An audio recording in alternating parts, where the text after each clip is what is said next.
Saya yakin ketika Anda lihat dari judul video ini atau thumbnail video ini, Anda akan penasaran ya, seperti apa yang akan saya tampilkan dari sebuah video yang amat luar biasa mengejutkan ini. Narasi yang saya rasa ya perlu untuk Anda dengarkan. Mungkin akan saya putarkan sedikit biar Anda tahu ya. Ya sedikit saja, setelah itu kita simak hingga akhir. Saya masih mengagumi betul. Ya mungkin kalau nggak ada Pak Kiai Imad, mungkin maaf aja nih ya, bukan Mas. Itu ya, sedikit saja. Kita lihat bagaimana ungkapan selengkapnya. Kita simak seperti apa narasi selanjutnya yang telah beliau kemukakan. Atau ungkapan yang sebelumnya hingga sampai menyampaikan hal yang sangat mengejutkan itu.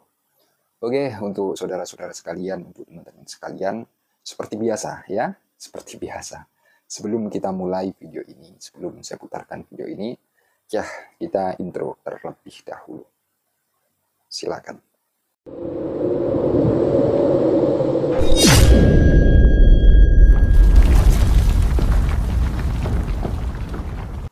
Oleh karena itu, saudara sekalian, kita harus membangun sebuah kesadaran yang dinapasi diwanansai oleh tausiah kebangsaan. Prof. Sipli, nomor 1 adalah riswatul asia-sia, gitu loh. Di paragraf yang terakhir, hindari membangun peradaban yang aman, damai, dan bermartabat, maka harus menghindari praktek-praktek yang mengarah kepada riswah. Supaya bermartabat. Pak Kiai, ini maaf aja saya sampaikan. Ini kemarin Pak Kiai Ma'ruf, kita nanti sama-sama lagi ya. Dulu saya waktu di Tanara ini setiap kali saya diminta ceramah di Tanara, ada Pak Coki juga. Saya sampaikan, kalau ada praktek-praktek yang melemahkan atau boleh jadi menghilangkan, memahzubkan daripada yaitu money politik, ini nggak mungkin akan terbangun ini. Mungkin ada pendidikan, jadi ini tugas majelis ulama berat sekali. Karena di buku saya baca ada jihad pendidikan. Nah, pendidikan salah satunya menurut saya, misi yang kita bangun, yang kita sosialisasikan, yang harus kita masyarakatkan, yang harus kita bumikan adalah bagaimana anak-anak kita sejak ini tahu bahwasanya riswah itu adalah haram gitu loh. Jadi polisi nggak sibuk gitu loh. Pemerintah nggak sibuk, akan terbangun. Ini kan berbagai visi yang sama kita. Bagaimana mengedukasi masyarakat kita supaya memang mereka tahu persis praktek-praktek yang membuat orang benci, iri benci, bahkan tidak mau memilih. Salah satunya adalah ini. Saya salah satu dosen komunikasi politik. Saya tanyakan, kamu kenapa nggak antisipasi? Karena mereka katakan, mana kita mau milih, katanya orang nggak adil kok. Yang banyak bermain uang, saya lihat langsung, saya menerima langsung. Ini tugas yang benar Pak Kiai, para majelis ulama, memberikan irsyad irsyadiyah, pencerahan, memberikan penjelasan kepada umat kita agar dalam masalah pilkada itu betul-betul berkomitmen dengan apa yang ditausiahkan oleh Majelis Ulama Indonesia Pusat. Apa yang disarankan oleh Majelis Ulama Pusat itu di tausiahnya ada 5 poin itu. Kalau kita bahas itu, tapi intinya yang pertama yang kita tambahkan bahwa sekolah imamah ada suatu keniscayaan. Memilih pemimpin kewajiban, tidak boleh haram hukumnya urut. Tidak boleh kalau seandainya anak bangsa ini yang berpartisipasi, yang berkontribusi, haram hukumnya. Ini harus sampai ke lapisan masyarakat kita, mulai pada anak didik kita. Mereka sudah harus sejak dini kuasai. Oh ini sesungguhnya memilih pemimpin adalah hal yang wajib. Itu di garis yang pertama dari tausiah. Nasbul imamah. Al-Nazar dari Islam, kalau wajibun, suatu kewajiban. Oleh karena di poin yang keduanya, mereka mencari memilah siapa mereka punya watak tabiat, sikap yang memang ada keberpihakan kepada kemajuan bangsa dan negara. Kemajuan bangsa dan negara. Saya kira usah panjang-panjang Pak Prof. Sipli ya. Yang penting kan saya bisa hadir gitu. Tadi saya bikin sudah sebut jantung juga sampai enggak. Seperti itu saya biasanya kalau pulang saya lewat sini jam 3 malam Pak Prof. Sipli. Pulang ke Lampung, karena masih ada rumah di Lampung. Saya istirahat sebelum orang ada masjid, sholat subuh di situ nunggu sholat subuh. Tadi berani-berani betul ya. Berani-berani betul, coba-cobalah 6.30 saya dari Jakarta. Tapi dengan izin Allah, alhamdulillah saya bisa menghadiri ini, mewakili dari yaitu Ketua Umum Majelis Ulama Indonesia. Yang kebetulan biasanya dalam tata kelola organisasi Majelis Ulama Indonesia itu selalu diperintahkan atau diberikan tugas saya koordinator wilayahnya. Kemarin saya di Monep nggak bisa hadir, kebetulan saya masih di Aceh, ada di Medan, jadi saya tertunda rasa kangennya dengan sahabat saya ya. Situ sekarang terkabur. Jadi saudara sekalian, ini satu program yang memang nantinya harus saya sampaikan ya. Juga saya sampaikan ke Majelis Ulama Indonesia agar ada edukasi dini. Nah edukasi dini itu beratnya. Saya menggerakkan pesantren dulu deh. Yang pesantren ini luar biasa. Saya nggak minta hormat daripada pimpinan pondok pesantren. Ini luar biasa. Nah, ini kantong-kantong calon pemimpin yang akan datang ya. Ingat ya, 50 tahun yang kesilam saya seperti ini. Kadang makan, kadang hidup.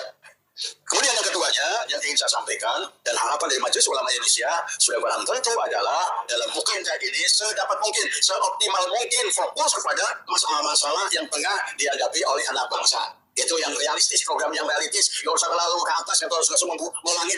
Yang penting istilahnya program ini sesuai dengan permasalahan atau problematik yang tengah dihadapi oleh yaitu saudara-saudara kita yang ada di Banten. Masalah nggak ini masalah Banten? Perlu ada pemetaan masalah-masalah apa? Karena saya sedikit pengalaman ya Mas Ibi ya, saya ketua umum Majelis Ulama Indonesia Sumatera Selatan sekali itu, culture-nya itu lain gitu loh. Culture-nya beda dengan di Banten, beda dengan di Jakarta, beda dengan daerah yang lainnya.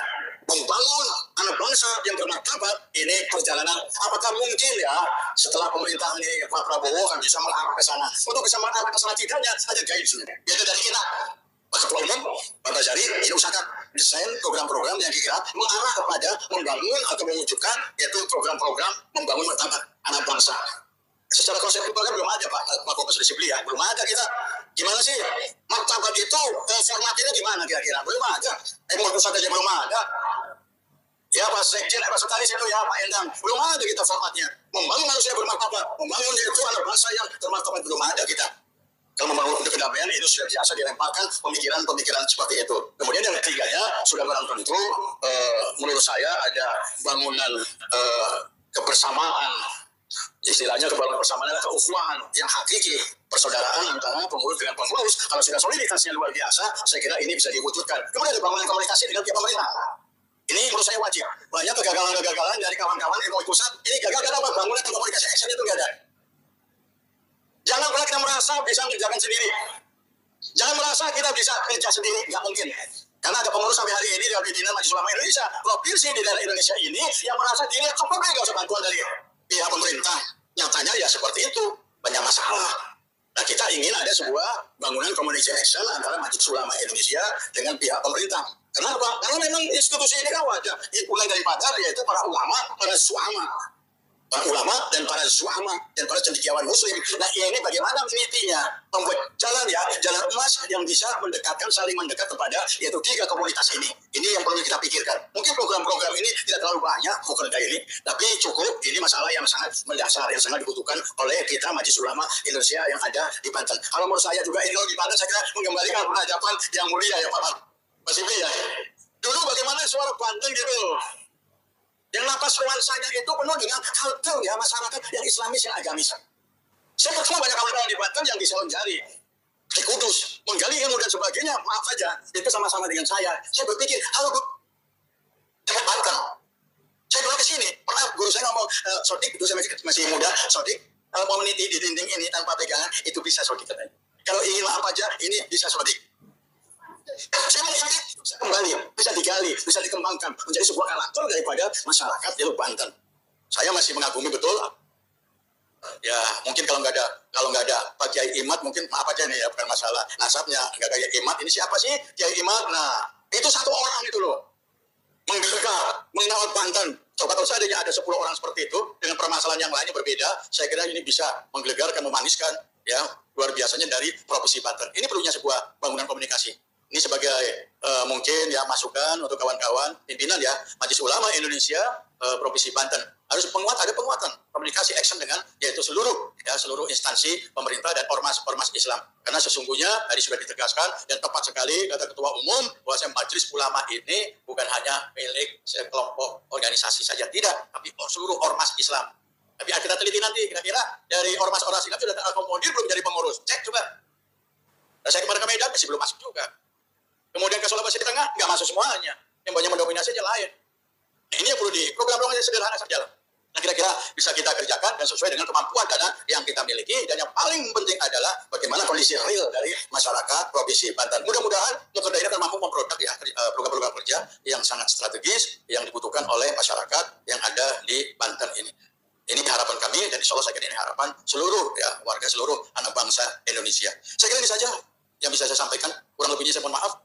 Kalau ada kata tutur ucap yang kurang berkenan, saya akhiri. Wabillahi taufiq wal hidayah. Wassalamualaikum warahmatullahi wabarakatuh. Kiai Imaduddin Usman Al-Bantani. Ya, sosok kiai yang pemberani, sosok kiai yang ya dalam hal ini bisa kita lihat sendiri, bisa kita sadari sendiri. Ya. Seorang kiai imat loh ya, seorang Kiai Imad mempermasalahkan nasab mereka. Kiai Imad, ya tentu kita sudah mengetahui ya di awal-awal, ya bisa kita lihat ya sepertinya hanya Kiai Imad seperti itu. Hanya Kiai Imad mengungkapkan itu dengan cukup tegas. Atau muncul pertama kali mungkin ya di masa sekarang. Ya walaupun mungkin di zaman terdahulu mungkin ada yang mempermasalahkan nasab mereka. Nah, bisa kita kembali lagi ya kita bahas di masa sekarang ya. Muncul Kiai Nur Ihya juga memberikan pemaparan, muncul Gus Aziz Jazuli dan juga yang lainnya. Ya, artinya dari para kiai, dari para ustadz ya bermunculan ya, melirik tesis Kiai Imad. Artinya melihatlah ya sekuat apa dan seperti apa Kiai Nur Ihya sampai ya menemukan data baru ataupun ya artinya ya penelitian yang ya mungkin ya baru lah ya yang enggak dimunculkan, disampaikan, dikaji, disampaikan kepada teman-teman sekalian. Ini loh, begini loh tujuannya mereka itu, ini loh. Muncul juga yang lain-lain sehingga hingga saat ini ya masih banyak yang mendukung, masih banyak yang ya dalam artian mau ya berjuang, mau memberikan semangat lah begitu terhadap Kiai Imaduddin Usman Al-Bantani. Kiai Imad, teman-teman ya, Kiai Imad luar biasa sekali. Ya, di dalam hal ini tentu yang sudah kita lewati ya, banyak dari pengkritik yang bermunculan mengkritisi Kiai Imad, ya, mengomentari Kiai Imad, begini loh Kiai begini. Namun Kiai Imad tidak henti-hentinya juga ya untuk memaparkan, memberikan pemahaman terhadap mereka yang mempertanyakan, terhadap mereka yang mungkin ya masih belum mengerti ataupun ya punya data seperti itu ya. Tapi Kiai Imad meluruskan itu, begini loh, saya punya data ini dan itu, ataupun bagaimana lah ya. Dan ya hal tersebut sudah kita sudah Kiai Imad lalui, artinya sudah Kiai Imad bantah ataupun jawab lah begitu. Kiai Imad diundang di sini dan di sini, ataupun ya Kiai Imad hadir di sini atau di mana lah ya. Artinya dalam hal ini ya banyak dari saudara-saudara kita, saya ulangi, yang telah memberikan dukungan terhadap kajian, terhadap penelitian yang telah beliau lakukan. Begitu ya, begitu. Dan mungkin sekian dari saya, kurang lebihnya apabila ada kekeliruan, kesalahpahaman dari apa yang telah saya sampaikan, dari apa yang telah saya kemukakan, saya Al-Fakirat Official, mohon maaf sebesar-besarnya. Oke, akhirul qaul, ihdinas siratal mustaqim. Assalamualaikum warahmatullahi wabarakatuh. Terima kasih. Iya.